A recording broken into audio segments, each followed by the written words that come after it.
Brian, are you seeing this? I see that we are live on YouTube now. Philip, how about Oh, you? sorry. We are on. Wonderful. I wonder why it's showing. There's a pop-up on my screen. It says live streaming Mm-hmm. not available at this moment. All right. So I see that we are live. I'm just going to put a shout out there.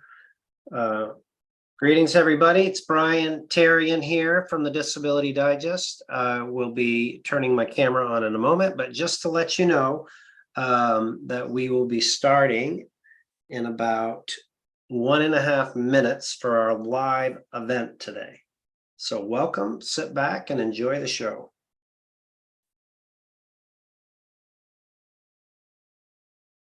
Okay.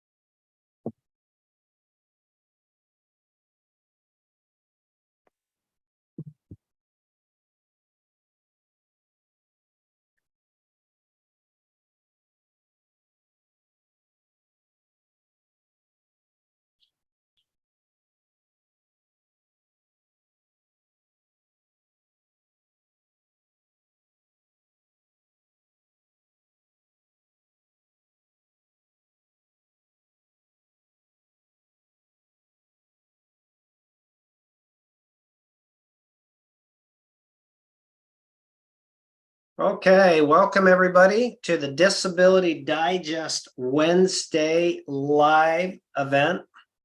Thanks so much for joining. I see the comments about the black screen. That's because my camera was turned off. I just turned it on, so it should be showing up soon.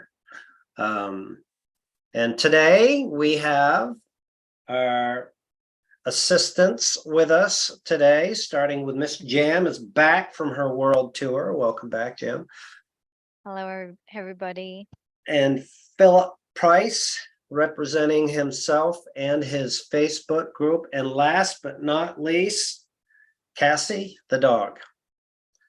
Yes, is with us today. After a couple weeks off, she's well rested and well dressed for today's show. Hi, everyone. Hello, Cassie. Hello, everybody. Yes. So for those of you participating, again, welcome. I see the numbers piling in. It would be wonderful to know like where you are located, like geographically. That's always kind of cool to get a feel for what's going on. And if you're in Philip's Facebook group, there is a chat feature that people have access to. Is that up and going, Philip? Sure. Okay, good. All right, great. So for today's topic is part 2 of how to use new technology, specifically artificial intelligence, also known as AI, to get you through the maze of disability-related issues. Last week, we talked about how to use AI and Chat GPT for finding jobs, finding treatment. communicating with your doctors. And if you were not around for that one, you can find that on our YouTube channel or in a respective Facebook group. Just look for the replay. But this week, we're going to focus on disability qualifications, specifically disability qualification statements for your initial application. You'll learn like how to create and craft a statement that will go in the remarks section of your initial application that will maximize your chances of getting approved. You'll also understand from today how to write a letter to Social Security on your own behalf, or even a full legal brief that explains your situation, your criteria as to why you qualify for disability benefits. And folks, the reason why I am doing this is because in today's extremely competitive Social Security environment, if you want to get what you're entitled to, it's really important, in my opinion, to make your situation stand out. Now, if you're watching this and you're already approved, you can use this concept for your continuing disability reviews, or take the same concept, customize the statement for other situations. So I want you to think about it this way. If you're going through the disability approval process, I just received a call from somebody moments before this who has 10 years of medical records, thousands of pages of medical records, that she ultimately would like to have submitted to Social Security. So think about a Social Security employee that could be new because they've had a lot of turnover, that is going to be faced with going through these medical records manually, 10 years. Let's say it's 2,000 pages. Do you think they're going to read all of those? Probably not, because they're pressed for time to make a decision. They're behind. It's the highest level of cases and the lowest number of staff that's out there. So what do? Right? So what you're going to learn to do is how to take your situation and communicate it and reference a few key parts in your medical records that stand out, that tell your story. So you're going to do their work for them. So instead of 1,500 or 2,000 pages, they can read one page and reference the information in your case file that will help you get approved. Folks, this is what professionals do in this industry. I may be upsetting the apple cart by revealing this today, but my job here at the Disability Digest and how we work is we give everything away. What we know, we don't hold back. That's Philip is a disability recipient. He's out here to help people. He does the exact same thing. And if it doesn't work for you, if you want to have it done for you, then perhaps it's an option for us to help you, but we can't help everybody. So our model is to give everything away for you. So you'll learn more about that in a few moments. I don't want to speak on your behalf, Philip, but knowing you for 5 years, Yeah. that's your deal, right? Oh, yeah. Yeah. So that's what we're going to do today. Now, at the end, we're going to take some questions, or if you have applications that are relevant to what we're working on today, we definitely do some customization for you. So we'll address questions relevant to this topic. And then if there's other general disability questions that you have, you are welcome to enter those into the respective chat feature. And then either Jam or Philip will go through those and we'll have a go at answering those. Before we get started, though, I have a really important announcement today. Philip Price is celebrating his birthday with us here today, right? And he could be doing a million other things that are probably going to be more fun. Well, maybe not, but it's a privilege to have you here. And on behalf of everybody, happy birthday. So If you're Indeed. so inclined, give Philip a shout out in this celebration today, and many more, my friend. Oh, Right. yeah. Hope so. Right on. Okay, are we ready to get going? We are Yes. ready. Okay. I'm sharing my screen now, and it's going to come up. So I'm going to reverse engineer this. I'm going to go through a statement with you and show you how to build it. But I'm going to first show you where it goes and why I'm doing this. Here at the Disability Digest, when you join us, we have a social, if you're going through the approval process, we have a Social Security Disability Approval course. And it takes you through, depending on where you're at in the process, it puts you into a respective step with the exact information that you have. So what I'm showing you right now is step 1, how to apply. Now, if you've been through this step and you got approved, then you would be on to the approval step. If you go through this step and you are denied, then you're going to go on to the next step, filing an appeal. So for today, for those of you that are in the course or soon to be in the course, how you would use this is you come into the approval course, you understand what you need to do for your initial application. And in step 1A here, we have some items that you need to do or don't need to do, but should do. And one of them is really communicating what your how you qualify for disability benefits in 2 sentences or less. So that's the concept that we're going to work on today. We're going to give you some general criteria and enter it into Chat GPT to get approved. So once you have that statement done, this is also part of the approval course. Let me go back here. In our approval course, we show you how to file your initial application. There's a complete video that's down here, right here, but I have it open and I'm in the video in minute 19. And this is the remarks section of your Social Security disability application. And it says, enter your case theory here. So this is where you're going to put the first statement that I'm going to share with you, right? So you'll have all the answers. Entering your doctors and meds and all the other information is done prior to this. Okay. Am I making sense so far? Yep. Yes, no, maybe. Okay.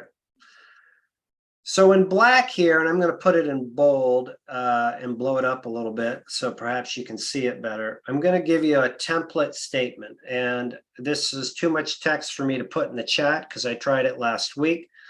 But if you pause the video, you can kind of jot it down and do this on your own. So the statement that I have used to create a case theory that goes in the remarks section is structured like this.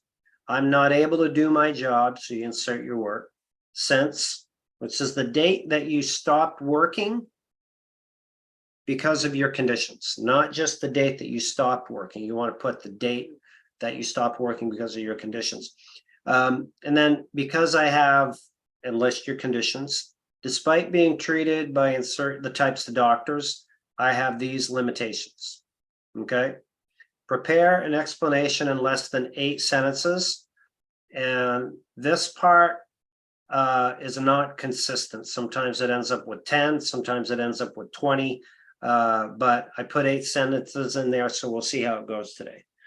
So it says, prepare an explanation in less than 8 sentences for Social Security, why I cannot work, referencing my limitations and qualifications for Social Security. So your job is to modify this and then bring it over to Chat GPT, which you can get for free. And if you didn't learn how to do that, then check out last week. So just Google Chat GPT and you're going to enter your statement into the message there. Okay. So what I have done down here in red is I've created a statement that I'm going to read to you. So I'm not able to do my job as a truck driver. So I inserted the job type there. Since December 2nd of 2022, because I have degenerative disc disease, diabetes, and gout. Despite being treated by primary care and pain management, I'm not able to sit or stand for 15 minutes or more than 20 minutes.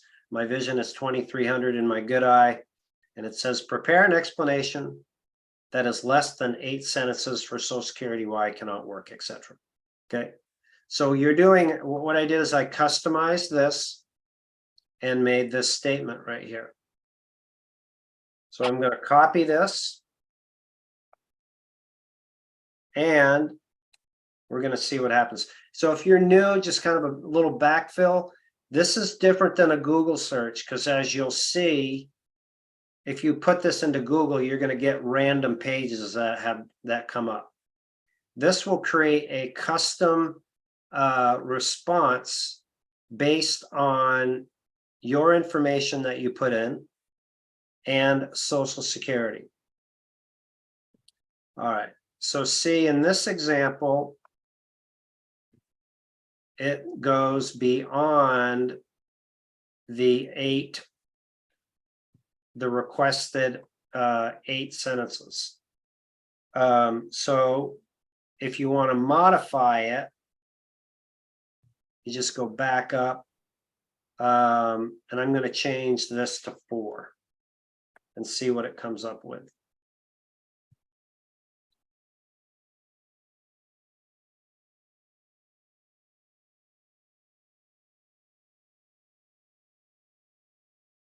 All right, so when I do 4, it comes up with something that would fit in here. So I don't believe you're going to be able to see this, so I'll just kind of give you a feel for what it comes up with. It says, I'm ready to explain why I am unable to continue my job as a truck driver and why I believe I qualify for Social Security disability benefits. Since December 2nd, 2022, I've been suffering from degenerative disc disease, diabetes, and gout, which severely limit my ability to perform essential job functions. Despite ongoing treatment from primary care doctor and pain management, I can only sit for 15 minutes, stand for 20 minutes, and my vision in my better eye is 2300. These physical impairments make it impossible for me to meet the demands of my previous employment and hinder my ability to secure gainful employment elsewhere. I kindly request a thorough evaluation of my case and consideration to Social Security disability benefits based on my significant limitations and inability to sustain substantial gainful activity. I kind of feel like I'm a reader in church when I did that. Do I get an amen? Hey, man. Amen. Wow, that's awesome, but kind of Hallelujah. scary. Yeah. Yeah. So this is your statement that you would take and you would put it in the remarks section, right? That'll help you definitely make a difference in your initial application, but also it will help you in understanding how to communicate your situation. Okay. If you have questions regarding this, make sure you put it in the chat, and we'll take some time to do that. I'm going to go through the next example. And let's say that you go through your initial application and you were denied, or even let's back up a little bit. Let's say once your case is filed and it's into Social Security and you have a caseworker, at that point in time, you can submit additional information. You're limited in your online application by that remarks box of how much you can put in there. But once again, you have a caseworker, you can provide more in-depth information. And you could even indicate that more information will follow. So what I'm going to show you next is how to take a more in-depth statement and write either a personal letter to Social Security, just like you did, or an actual legal brief like you were representing yourself as an attorney or your attorney, and how you can create that with a similar statement. All right. So in this example here, what we have done is we have a statement. These are similar criteria. I am blank age, gender, that has not been able to do my job, insert the job type since because I have conditions. Similar structure. Despite being treated, primary care doctor, and this one you insert your medications. These limitations prevent me from doing my work. And then you're going to list your limitations. Prepare an explanation that I can submit to Social Security Administration explaining why I cannot work and qualify for disability benefits. All right, so what I found to work in this structure is slightly different. In that I have prepared down here a statement. And what I have done, let me start from the top here. I'll read the statement. I'm a 54-year-old male that has not been able to do my job as a nurse since December 2nd because I have degenerative disc disease, neuropathy, diabetes with an A1C of 7.1. And as some of those that are diabetics in the crowd know, that's kind of high.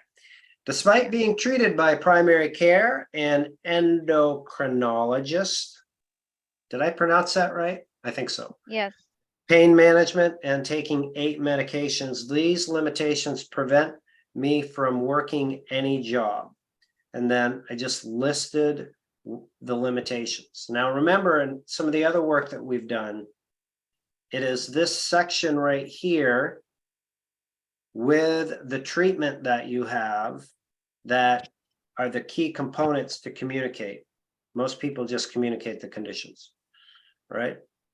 So what I'm going to do is I'm going to structure this so that it is a full legal brief. Like if you're using a disability attorney or non-attorney, what they should prepare for you.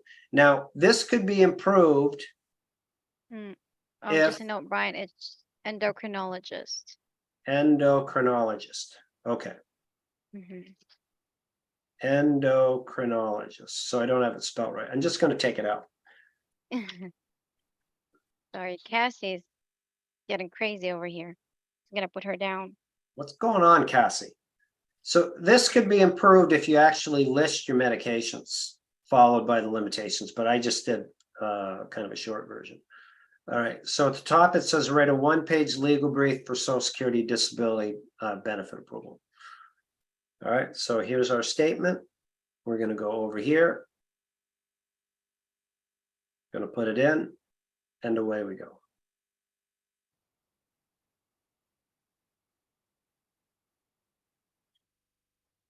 So this blinking means it's working, hopefully.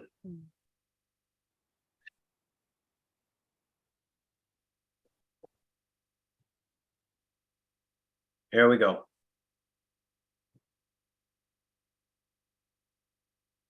Now, for those of you using Chat GPT, there are others, like you can use Google's Bard. Microsoft has one. I've just found the best results with this one. That's why I'm using it as an example. And if you do want to use the finished product, then I suggest that you copy and paste it and put it in, like if you go in your computer and type in Notepad, I don't know if you can see that on my screen, and then put it into Notepad. And the reason why I suggest that is it will take all of the like code or text formatting out of it. I'll show you in a moment when this one is done, what I mean by that. This one's still working.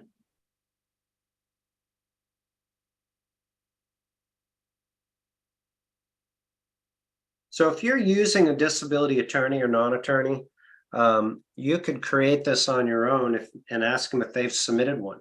And if they haven't, ask them to provide a revised version of this and submit it. Again, this is something that will help you make your case stand out. And you might be thinking, well, that's what I hired them for. And why aren't they doing that? And I don't know, maybe they are, but the people practice this and do it different and put different amount of effort and energy in at different times.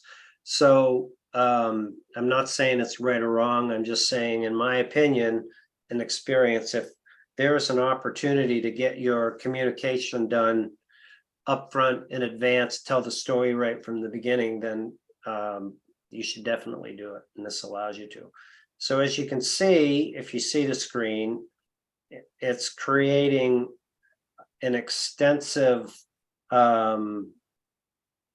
brief here that's got, now we're getting to the end. Thank you for your attention to this matter. Okay, so if you're going to use this, again, my suggestion is to copy it from here. Or you can just click on that tiny image right there. This one, is that the Yeah. copy feature? Yep. Okay. And then the advantage of putting it in this notepad is it puts it in a format like this where you can go through and edit and clean it up. So what I'll do is, I think there's enough room in the comments section of the YouTube replay where I will put this in here rather than read this whole long example. But this will give you an idea of what it is. Now you do need to proofread, and you do need to, fact check this. This is not guaranteed to be 100%, but it is a good foundation or draft format for you to get started. So, okay, so we've gone through 2 examples of that. One other example that falls into today's theme that I'll share with you, and I believe I have an example down here, is you can use this for a third party reference letter.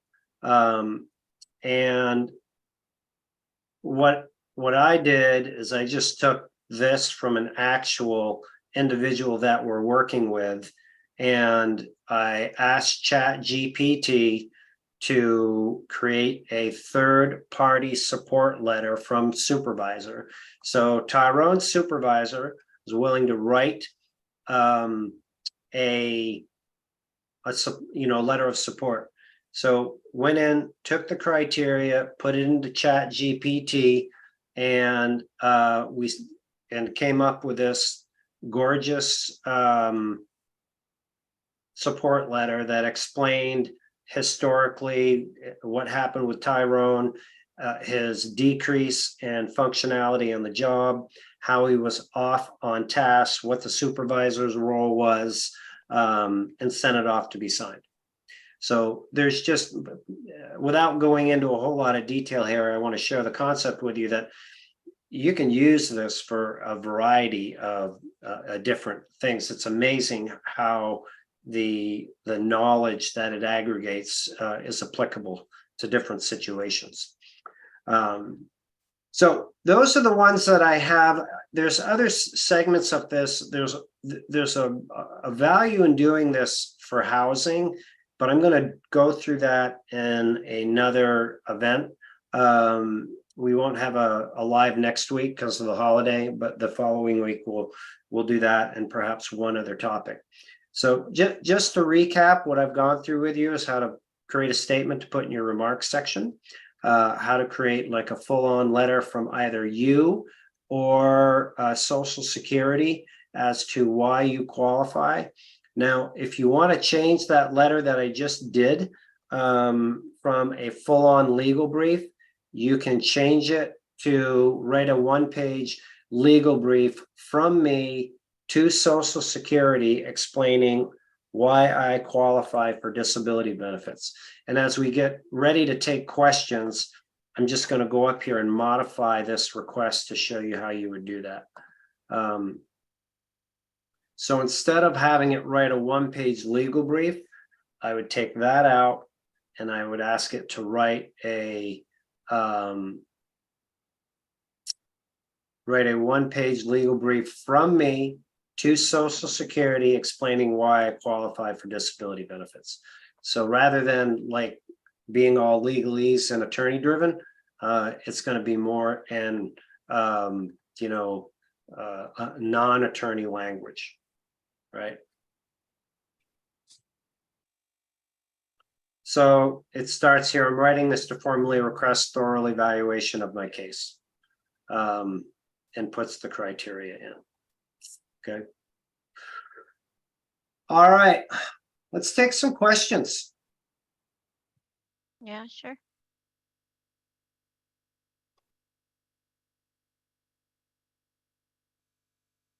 Well, by the way, that was great, Brian, but my concern is that is somebody's job, right?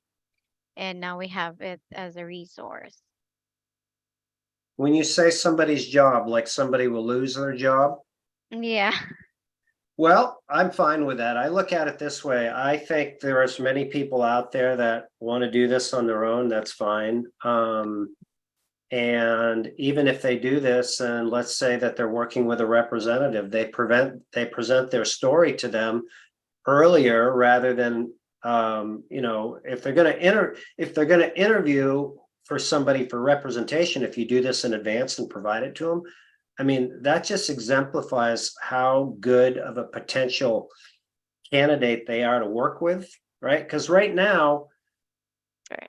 folks, I'll level with you. I mean, people that do this work, they can be really picky in who they're working with because there's so many cases out there. So to make yours stand out. So yeah, you're right. People are going to lose their jobs for sure, but that's how it rolls. It's nothing I can do about that. I guess I could be quiet, but. All right, so let's get started. When Philip comes back on and joins us, we'll take some of his questions too, unless he's ready to roll right now. Yeah. I'm All right. here. I got no questions yet. All right. Got a question though.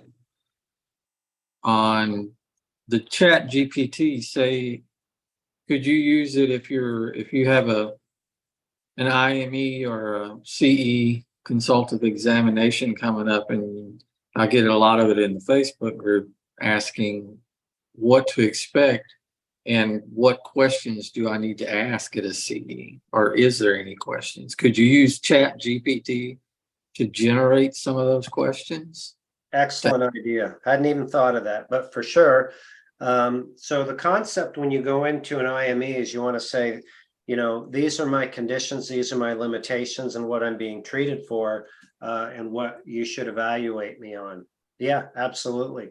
And then you hand that to the doctor on top of your medical records, ideally, or a summary of your medical records, and make sure that you hold them accountable for a proper evaluation. Great idea.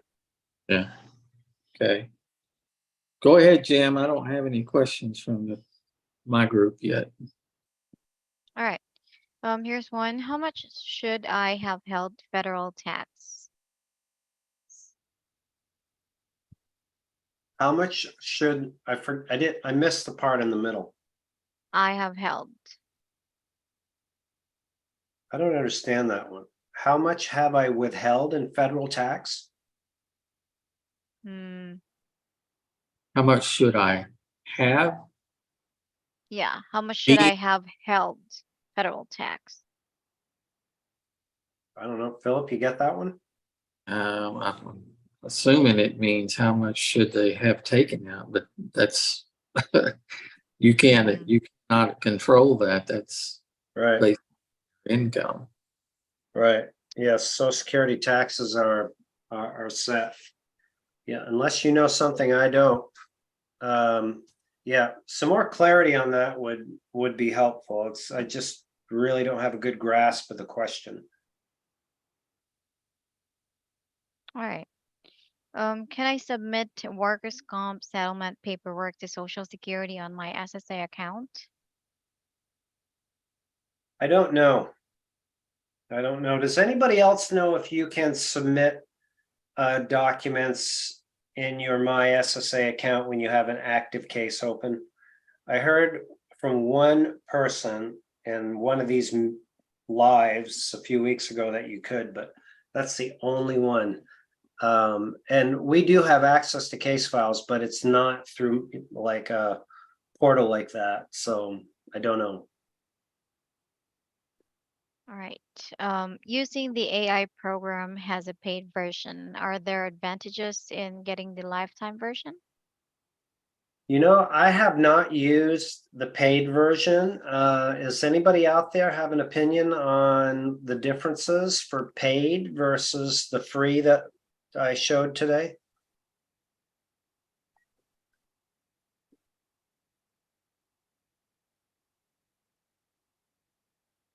Hi, Okay, Sunshine. yeah, that's sunshine. Yeah, shout out to David, Miletta, Lisa. These are members that I've spoken earlier this week, spoken to, Doug and Richard. And of course, our live viewers, everybody's greeting you, Phil. Happy birthday. Ah, thanks. Okay, here's a follow-up from Sunshine. Does the questions placed AI for research have a way to save the question inside the AI, or do you have to save all content in a note document? I have found that you're best to save it in a note document. For example, if I went through like I was just showing you and I did 2 or 3 more, then I could go back and look at those. But if I like clear my cache out and come back, then it's new. So that's been my experience. So saving them would be suggested. Mm-hmm. All right. Is it true that there are checks being given to people who are on disability from Publisher Clearinghouse? I have no idea. Yeah, it falls outside of my area of expertise. Hmm. I have papers from Social Security and I need help with what I need to do. May have to call you afterwards. Great. Sure. Yeah, if we are working directly on your case, then definitely follow the contact information to get in touch with us. I expect we have answers. Or better yet, if you don't reach anybody, just let us know what the form numbers are. They're in the top left. All right. Here's the feedback from earlier's question. Are they referring to Social Security tax withholding? I think it's called Form SS4. Could be. Yeah, I still don't know. I don't, it's not clear to me what the response or what the question is. Sorry.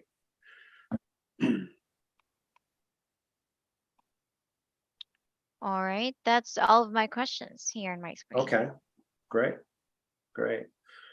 Brian, I've got a lady here that I've been talking with that she was approved. She had a hearing on 4/12/23, Okay, approved by the judge on 4/11.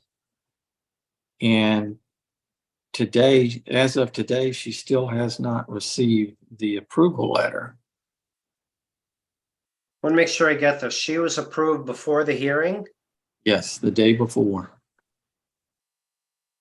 And So she still that's made, received.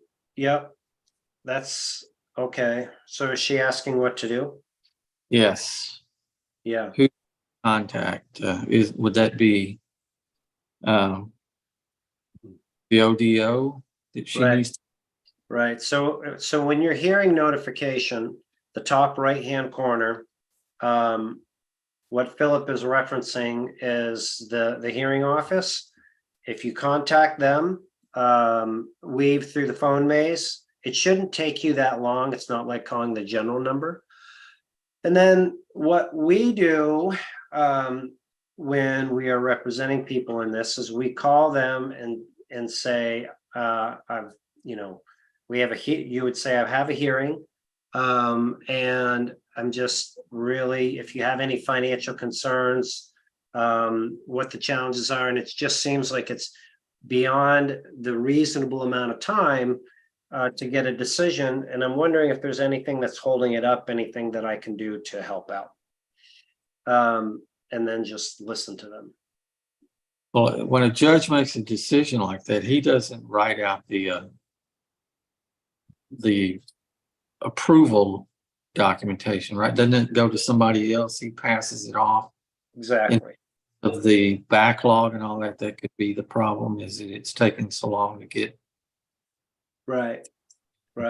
So this is an interesting point, and just a quick rant. Judge does the decision, which it was a decision, a bench decision. He did it before the hearing, so that's pretty easy.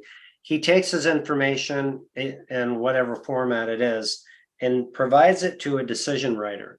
And my understanding from the networking group that I'm in is that the decision writers are still remoted in their homes, and their productivity is not too keen.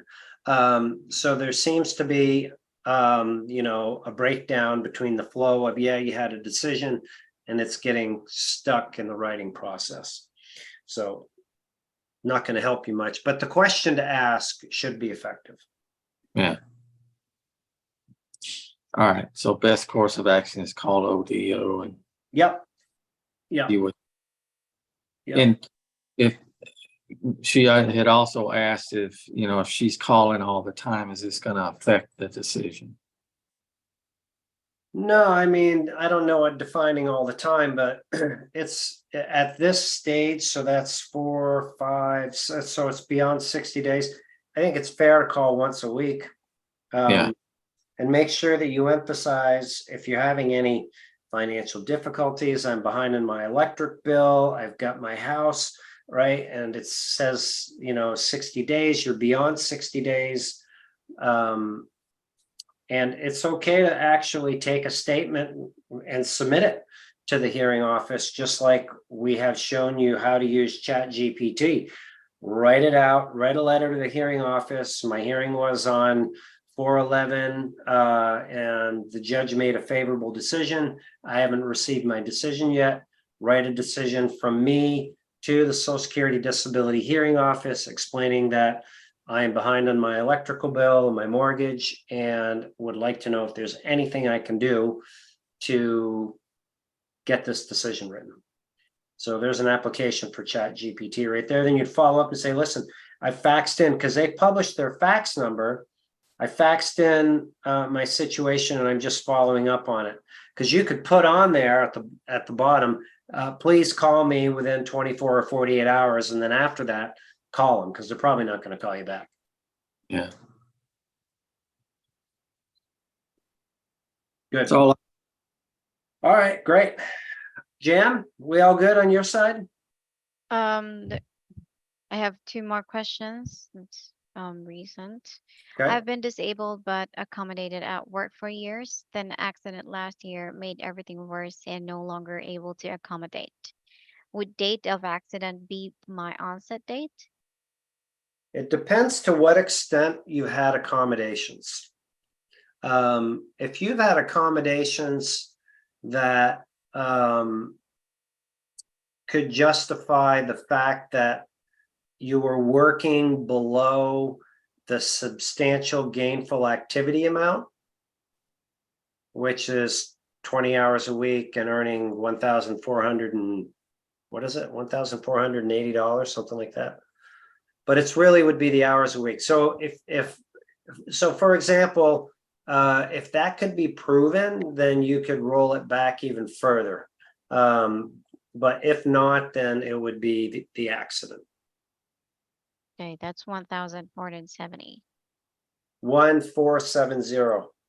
Good. I only have a few more months to get it right, and then it changes for next year. You only have 6 more. Yeah, You were All right. close. yeah. We good? Okay. Yeah, one more. Yeah. I dropped my representative after waiting 350 days with initial application in state of MD. That's Maryland, right? Yep. Does Social Security look at my decisions differently?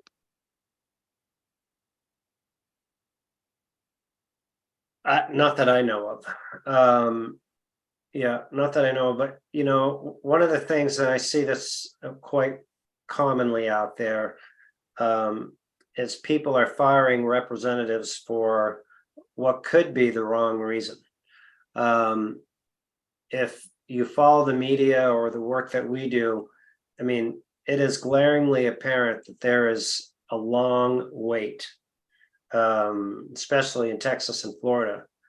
And if you fire a representative that could very well be a good representative and have done great work on your case because you're waiting and you feel that they should be doing something to get you to the front of the line when they actually probably can't, you've lost a really good working relationship. So I just advise people to be conscious about doing that. We actually on this, there's over 900 videos on our YouTube channel, but one of them is if and when to fire your disability representative. And it lists things that, if they don't have the right experience, or maybe they made a mistake, missed the deadline, or didn't communicate your condition properly, or things like that, that are really justifiable. But again, if you're firing because of the environment, Social Security, it could actually end up causing problems for you. Yeah.